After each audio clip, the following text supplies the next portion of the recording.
Welcome back, everybody. This is Pastor Frank DeMora with the End Times Research Ministry. On the 29th of June, I gave you some warnings that I reported on yesterday in my video. And I went back and I showed you my warnings, but now I'm going to take you up to date. And if you want to see the information about what I'm talking about on the 29th, you could see it right here just by going over to my website and clicking on this link right here, which I already did, and then you just scroll down and you'll see the video. But what I wanted to show you today is an extension to what I made in that report, because sovereignty on the Temple Mount, ownership, who runs it, who is able to go up and pray on the Temple Mount area, is paramount in Israel right now. And, if you want, in the world, because Jerusalem has in fact become a burdensome stone for nations dealing with it. That was a fulfillment of prophecy in the book of Zechariah. Now, if you missed that video that I made yesterday, you can go back and watch that, but in a nutshell, what happened is there was an attack on some police on the Temple Mount, Israeli police that were killed. And the Temple Mount area by Benjamin Netanyahu was closed down. They opened it up again a few days later, and they installed these metal detectors that everybody had to go through. Well, the people who run the Temple Mount area didn't like it. They were protesting, and violence and rioting has broken out since.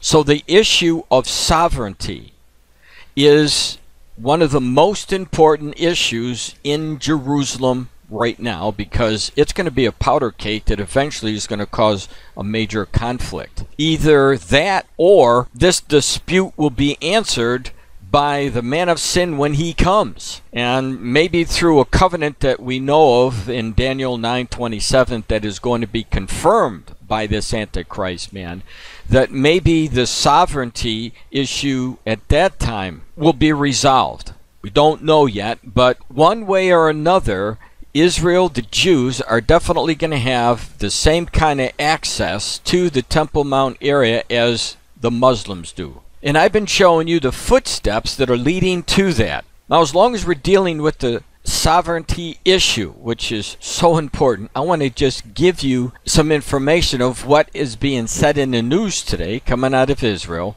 And then I'm going to connect the dots for you, because there's some information I know that many of you may not be aware of when you're reading this kind of information, but I'll definitely connect the dots for you. So listen to what the article has to say. I'm not going to do the whole article, but just listen to the most important parts of this article. MK Brazel Smodrik Bayet Yehudi criticized the police move and said that in these times strength is being measured. This is an outrageous move of collective punishment that is providing a tailwind to terrorism, said Smodrik. The Waf people and Israeli Arabs decided to open a wave of riots because of the installation of metal scanners, and now they are closing Temple Mount because of some mumbling of prayer quotes. Smodrik then called on Halevi to retract his move. Our next steps will be our sovereignty test here. We should not repeat our past mistakes. Deputy Foreign Minister Terpizi Hordovli called the move a mistake and reiterated the call to open the site for Jews. There are days in which we should strengthen our sovereignty in the Temple Mount and make it clear that we are not intimidated by threats. All right, so what you have here is criticism by the police, who actually closed down the entrance for the Jews to be able to go up to the Temple Mount. So when it says Smodrik then called Halevi to retract his move, we have this minister in the Knesset, that's what MK stands for, telling him it was the wrong move. And then this is paramount. Our next steps will be our sovereignty test here. So there is going to be a test, he believes, who's controlling this Temple Mount area. And this is what I've been warning for a very long time.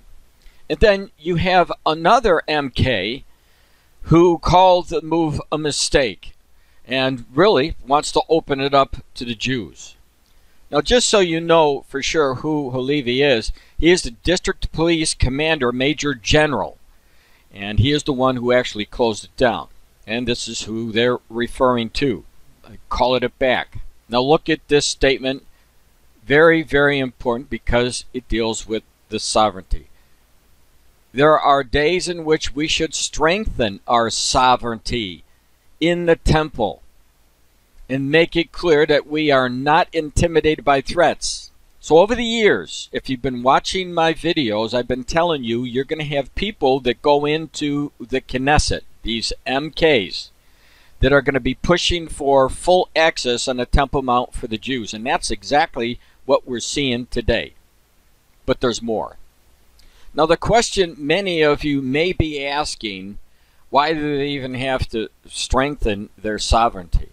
And the answer to that would be because they gave their sovereignty away just about in 1967. This is a picture of Moshe Dayan. And Moshe Dayan was the general who was really running the Israeli army, and he was really responsible for the victory of 1967, the war when the Arabs attacked Israel.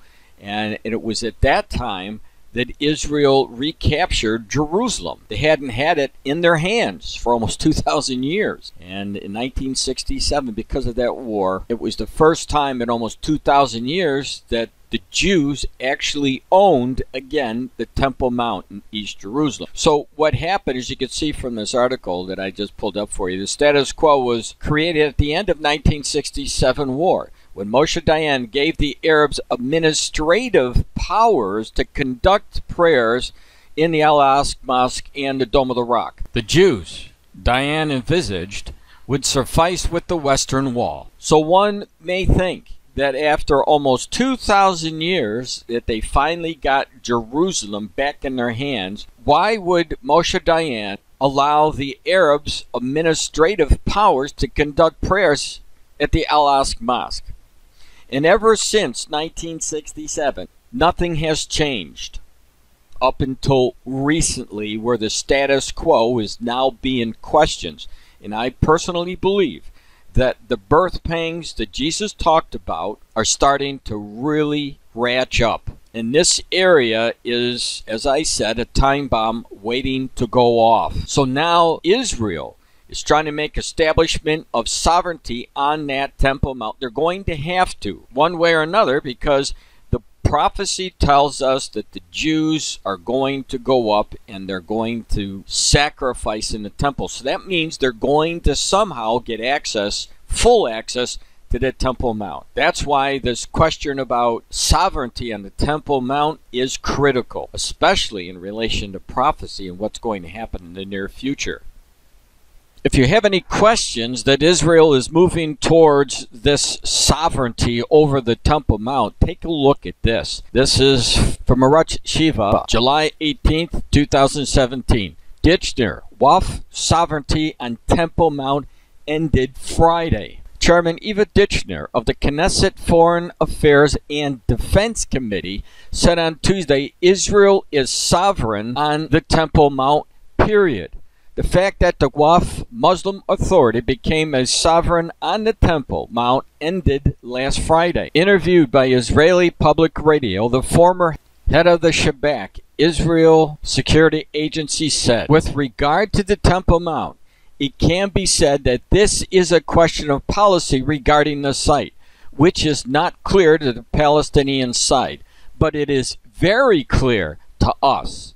In the past, they tried the Al-Aqsa is in danger campaign, and now they have moved to a new campaign that says the Temple Mount is equal to Al-Aqsa. They're trying to make it a problem for Jews to go up to the Temple Mount.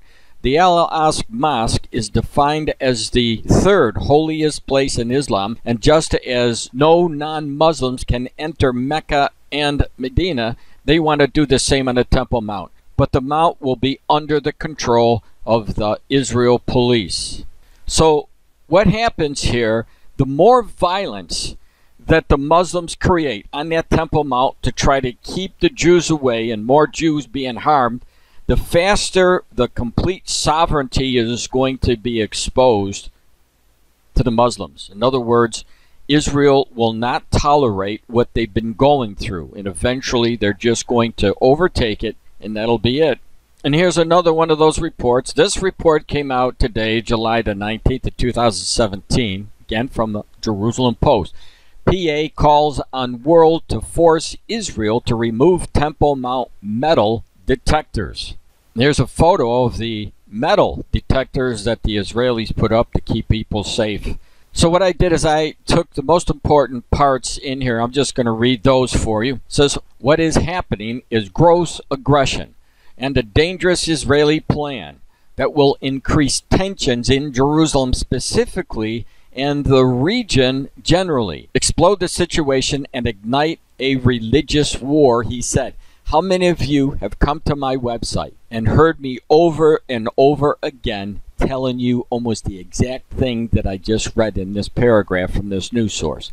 You could see it coming. It goes on. These measures come in the framework of the occupation's plans to change the historic status quo in Jerusalem and the Blessed Al-Aqsa Mosque, he said. A member of the Supreme Muslim Council, who asked to remain anonymous, said that the metal detectors are unacceptable because they represent an effort to impose Israeli sovereignty. There we go again, over the Temple Mount. Israel is an occupying power and is taking advantage of Friday's operation to assist its sovereignty over the Temple Mount, he said.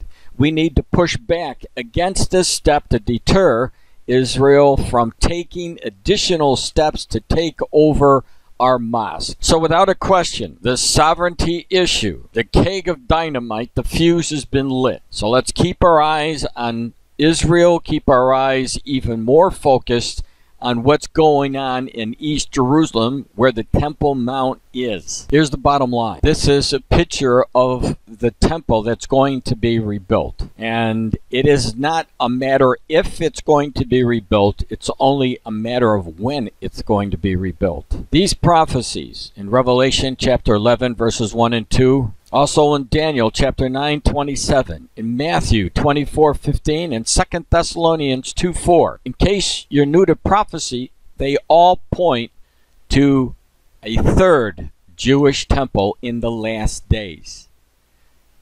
Why are they pointing to this temple? It's because they're pointing that when this temple comes, the Antichrist comes. And what does that mean? It means we are at the end of it. When the Antichrist shows up, there's only 7 years left for this world's governmental system to run. And at the end of the 7 years, Jesus Christ, the Messiah, Yeshua, will be coming back, just like he promised. And one thing is for sure, this area right here, focus on this area, because this is the powder keg. This is Frank Demora with the End Times Research Ministry. God bless.